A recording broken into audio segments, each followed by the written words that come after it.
10ই মুহররম সকালে শুক্রবার আমার হুসাইন একলা, ডানে কেউ নাই, বামে কেউ নাই।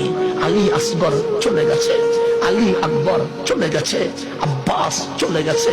71 জন আওলাদ রাসূল পহেলা মুহররম থেকে 9ই মুহররম নিজের জান ওয়াকফ করে দিয়েছে। এখন আছে করে যাবে শুধু জাইনাল আবেদিন অসুস্থ, হুসাইন কোথায়? যুদ্ধের ময়দানে।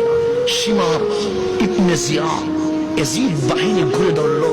হুসাইন ডানে তাকায়া দেখে ইয়াজিদি, বামে তাকায়া দেখে ইয়াজিদি, সামনে তাকায়া দেখে ইয়াজিদি, পিছনে তাকায়া দেখে ইয়াজিদি। ইয়াজিদ ছাড়া আর কেউ?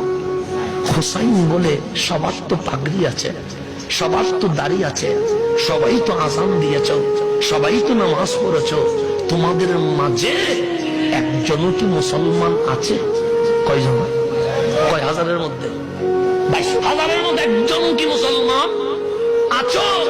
ইবনে জিয়াদ বলতে পারে নাই আমি আছি, সীমার বলতে পারে নাই আমি আছি, 22,000 ইয়াজিদির একজনও বলে নাই আমি। হুসাইন বলে এগুলোর নাম মুসলমান নয়, ভেতরের নবী থাকার নাম মুসলমান।